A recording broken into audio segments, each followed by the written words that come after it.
नमस्कार स्टूडेंट्स, कैसे हैं आप सब लोग। आप सबका एक बार फिर से स्वागत है Byju's exam prep IAS Hindi के इस यूट्यूब चैनल पर।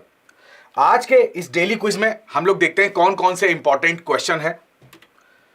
आपके लिए एक इंपॉर्टेंट सूचना कि कल 25 दिसंबर को द हिंदू, आपको पता है, पब्लिश नहीं होगा। तो द हिंदू का एनालिसिस और डेली क्विज ये पब्लिश नहीं होगा, ठीक है। तो परसों वापस से दोनों चीजें आएंगी। क्वेश्चन नंबर 1 देखते हैं। अब देखिए, मैपिंग की दृष्टि से मैं चाहता हूं कि जैसे पीआईबी में जो आर्टिकल्स आते हैं, कहीं पर कोई भी चीज इनॉग्रेट होती है, उद्घाटन होता है, तो उसको भी आपको बताता चलूं, जिससे कि कभी इन द केस मैपिंग में प्रश्न आएगा तो आपको कम से कम ये पता होना चाहिए। जुआरी ब्रिज जो हाल ही में खबरों में है, कहां है, ये आपके सामने ऑप्शंस है। वीडियो को पॉज करके इसको लगाने का प्रयास करिए। अब देखिए, पीआईबी में आर्टिकल है, प्रधानमंत्री ने जुआरी ब्रिज के पूरी तरह चालू होने पर गोवा के अंदर जो गोवा वासी हैं उनको बधाई दी है।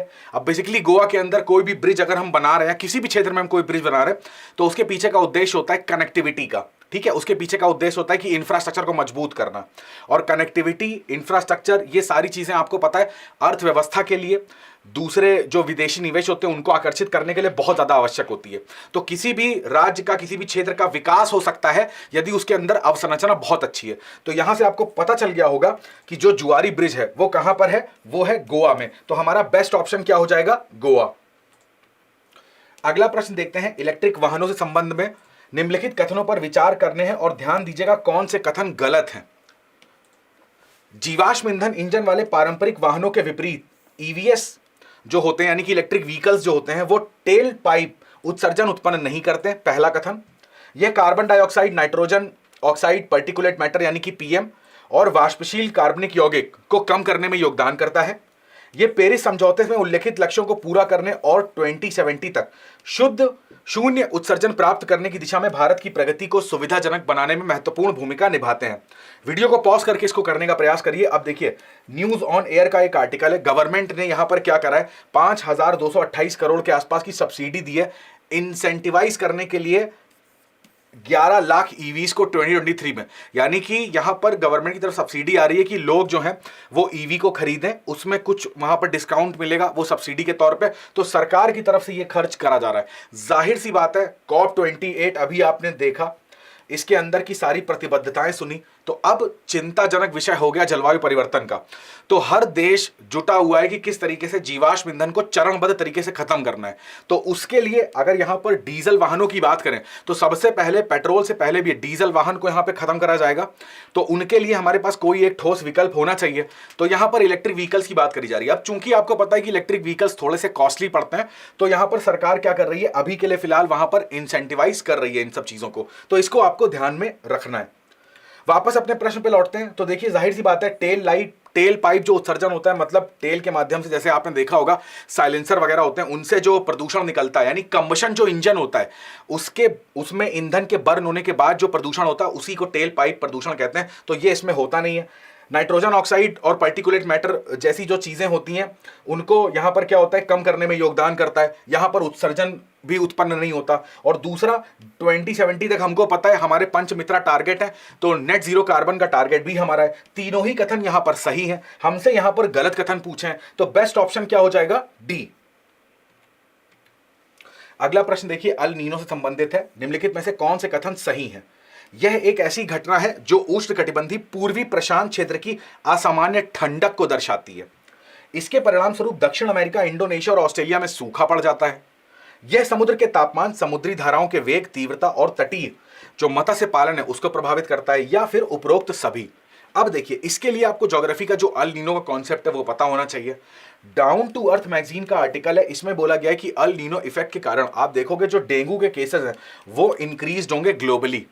अब आपको ये पता होना चाहिए कि जैसे जैसे क्लाइमेट चेंज बढ़ रहा है, टेम्परेचर बढ़ रहा है, तो जब हम लोग बात करते हैं, जैसे अभी आपने कॉप 28 में देखा, जहां पर रीचिंग द लास्ट माइल जो पहल चलाई गई थी, उसका मेन उद्देश्य यही था कि जो हमारे उष्णकटिबंधीय क्षेत्र हैं वहां पर ऐसी बीमारियां जो दूसरे देशों में जिनका इलाज संभव है, जहां पर इतनी हार्म नहीं करती हैं, उन देशों से डेंगू है ना, जिस तरीके से चिकनगुनिया और रिवर ब्लाइंडनेस, इन तरीके की बीमारियों को खत्म करना है। यहाँ पर इस तरीके की बीमारी का एक सबसे प्रबल कारण होता है कि उष्णकटिबंधीय क्षेत्र का तापमान इतना अधिक होता है, वर्षा की मात्रा इतनी अधिक होती है, तो जंगल बहुत घने पाए जाते हैं, तो वहां पर आप देखोगे कि इस तरीके के कीट पतंगों की जैव विविधता बहुत अधिक होती है।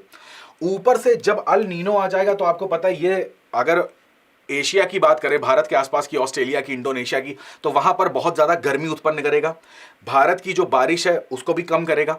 तो यहां पर अल नीनो जब ज्यादा टेम्परेचर और उत्पन्न कर रहा है तो इसका प्रभाव और विपरीत पड़ना है। तो इन एरिया में यहां पर डेंगू जो है ना, उसके बढ़ने के चांसेस बहुत ज्यादा यहां पर हाई देखे जाते हैं। अब अगर यहां पर बात करी जाए तो उष्णकटिबंधीय पूर्वी प्रशांत क्षेत्र की असामान्य ठंडक को नहीं दर्शाता, यह बेसिकली उसके तापमान को गर्म करता है। यहां पर दक्षिण अमेरिका की बात करें तो यहां तो वर्षा होती है अल नीनो के कारण, बट इंडोनेशिया और ऑस्ट्रेलिया में सूखा पड़ता है। समुद्र के तापमान को, समुद्री धाराओं के वेग को, तटीय मत्स्य पालन को यह प्रभावित करता है। यह कथन एकदम सही हो जाएगा, यह वाला कथन गलत हो जाएगा। तो हमारा बेस्ट ऑप्शन क्या हो जाएगा? सी। अगला प्रश्न देखते हैं। निम्नलिखित कथनों पर विचार करना है और सही कथन का पता लगाना है। गिफ्ट सिटी में भारत के उद्घाटन, अंतरराष्ट्रीय वित्तीय सेवा केंद्र और एक समर्पित घरेलू टैरिफ क्षेत्र की मेजबानी करने वाला एक बहुमुखी विशेष आर्थिक यानी कि स्पेशल इकोनॉमिक जोन शामिल है। वित्तीय और तकनीकी सेवाओं के लिए एक व्यापक केंद्र के रूप में कल्पना की गई है। गिफ्ट सिटी का लक्ष्य न केवल भारत बल्कि वैश्विक समुदाय की सेवा करना है।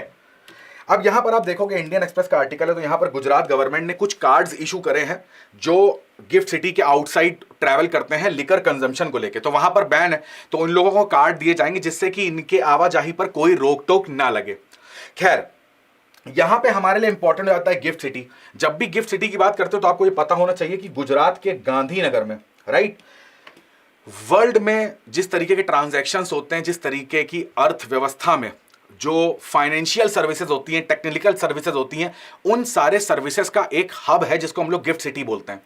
इसके अलावा वहां पर आप देखोगे इंफ्रास्ट्रक्चर के मामले में स्कूल्स है ना, वहां पर पूरा टाउनशिप जिसको बोलते हैं वो एस्टैब्लिश करी गई है। हॉस्पिटल्स हो गए, हेल्थ सर्विसेज हो गई, स्कूल्स हो गए, तो ये सारी चीजें, ट्रांसपोर्टेशन वगैरह भी गिफ्ट सिटी में है। तो गिफ्ट सिटी हमारे लिए इकोनॉमिक पॉइंट ऑफ व्यू से बहुत ज्यादा इंपॉर्टेंट है। तो यहां पर आप देखोगे तो यहां पर दोनों ही कथन सत्य हो जाएंगे, तो हमारा बेस्ट ऑप्शन हो जाएगा सी।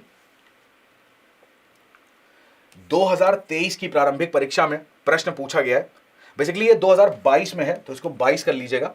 निम्न आपके सामने 4 गैसेस हैं, इन पर विचार करना है। किसकी अधिकता अम्लीय वर्षा यानी कि एसिड रेन में अधिक होती है? ठीक है, अब एसिड रेन आपने ज्योग्राफी में पढ़ा होगा, पर्यावरण में पढ़ा होगा। एसिड रेन का सीधा सा मतलब होता है कि भैया यहां पर जो हमारा सल्फर डाइऑक्साइड होता है, नाइट्रोजन के जो ऑक्साइड्स होते हैं, ठीक है, ये सब क्या होते हैं, ये हमारे जो रेन है उसमें मिलते हैं, और जब ऐसी रेन होती है तो इसको हम लोग एसिडिक रेन बोलते हैं। और ये जब हमारे जल वगैरह में मिलती है ना, तो अभी इसमें क्या होता है, इसकी अम्लीयता को बढ़ाती है, संगमरमर को सबसे ज्यादा नुकसान होता है। यहां पर H2SO4, HNO3 या HCl, इन सब एसिड्स का मिलावट हो जाती है। इस वजह से एसिड रेन जो है वो पादपों के लिए, संगमरमर के लिए, समुद्री जीव जंतुओं के लिए थोड़ी सी हानिकारक होती है। अब यहां पर अगर बात करेंगे तो कार्बन मोनोऑक्साइड का यहां पर कोई लेना देना नहीं है। नाइट्रोजन ऑक्साइड एकदम सही ऑप्शन है। ओजोन का इससे कोई लेना देना नहीं, वो तो समताप मंडल में है ना। जलवायु की सारी दशाएं कहां पर होती हैं? क्षोभ मंडल के अंदर। सल्फर डाइऑक्साइड, तो हमारा बेस्ट ऑप्शन है 2 और 4। तो इसको देखेंगे तो हमारा ऑप्शन क्या हो जाएगा? हमारा ऑप्शन हो जाएगा बी। आज के तथ्य में देखिए, पीएम कुसुम योजना के बारे में हम लोग चर्चा करते हैं। यहां पर आप देखोगे पीआईबी का आर्टिकल है, progress and implementation of PM Kusum योजना। यहां पर जो हमारे नवीकरणीय ऊर्जा मंत्रालय के मंत्री हैं, उन्होंने बताया है, क्या बताया, ध्यान से देखिएगा आर्टिकल में। उन्होंने साफ साफ ये कहा है कि जो हमारी सोलर पावर कैपेसिटी है उसको कितना अचीव कर लिया गया है, मतलब ये अचीव करा क्या जाएगा, तो 34 गीगावाट बाई 2026 तक। ठीक है, तो इतना इन्होंने एक अपना लक्ष्य रखा हुआ है। अब ये तो बात हो गई कॉन्टेक्स्ट की, बट अगर हम पीएम कुसुम योजना की बात करते हैं तो आपको पता होना चाहिए, पीएम कुसुम योजना का बेसिकली जो ये स्टार्ट करी गई थी वो इसलिए करी गई थी कि जो हमारे किसान भाई होते हैं ना, तो उनके पास कुछ ऐसी भूमि होती है जो काफी ज्यादा शुष्क है, ड्राई है। ठीक है, अब उस ड्राई भूमि में क्या है कि खेती करना पॉसिबल नहीं है। तो जब खेती नहीं होती तो उस लैंड का आप करोगे क्या? तो वहां पर सोलर पैनल लगाने की बात करी जाती है। अब उस सोलर पैनल से जो विद्युत उत्पन्न होगी ना, तो वो विद्युत ये लोग जो ग्रिड्स वगैरह होती हैं इनको बेच सकते हैं। तो इससे क्या है, एक आमदनी का नया स्रोत निकल के सामने आएगा। अभी वही भूमि जो एकदम वेस्ट हो रही थी, अभी उसी से किसान को क्या होने लगा, एक आमदनी होने लगी। ठीक है, दूसरा यहां पर आप देखोगे सिंचाई वगैरह में जो हम लोग डीजल वगैरह का प्रयोग करते हैं, तो उसमें भी यहां पर धीरे धीरे क्या करा जा रहा है, सोलर जो पावर पंप्स होते हैं इन लोग का प्रयोग करा जा रहा है। तो अगर बेसिकली आप बात करोगे तो उसके 3 कंपोनेंट थे। पहला तो था कि 10,000 मेगावाट का एक पूरा डिसेंट्रलाइज्ड ग्राउंड जो सोलर पावर प्लांट थे इनको बनाना था। दूसरा यहां पर था कि 14 lakh stand alone solar pumps इसको भी स्टैब्लिश करने हैं। इससे देखो अब डीजल की कमी होगी तो पर्यावरण को प्रदूषित होने से भी हम रोक सकते हैं, ठीक है। और थर्ड था कि 35 lakh grid connected agriculture pumps, ठीक है, तो इसको भी यहां पर स्टैब्लिश करना था। तो अभी के लिए आप ये समझ लो कि पीएम कुसुम योजना का सीधा सा मतलब ये है कि बंजर पड़ी भूमि या वेस्ट भूमि को ना किस तरीके से हम सोलर पैनल से इलेक्ट्रिसिटी पैदा करके उसको यूटिलाइज कर सकते हैं और इससे किसान की जो आमदनी है उसको भी हम यहां पर बढ़ा सकते हैं, ठीक है। चलो, तो ये था पीएम कुसुम योजना के बारे में। तो आज के डीक्यू में इतना ही रखते हैं। चलिए एक प्रश्न आपसे पूछता हूं, हाल ही में अभी आपने देखा कि कोरोना का एक वेरिएंट हमारे सामने आया, बता सकते हैं उस वेरिएंट का नाम क्या है? और उस वेरिएंट से जस्ट पहले जो कोरोना का वेरिएंट था उसका नाम और नंबरिंग क्या थी? कमेंट करके जरूर बताइएगा। तो आज के डेली क्विज में इतना ही रखते हैं। कमेंट करके बताइएगा आज का डेली क्विज आपको कैसा लगा।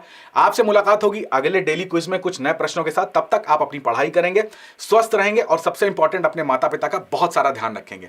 आप सभी का बहुत बहुत धन्यवाद। जय हिंद।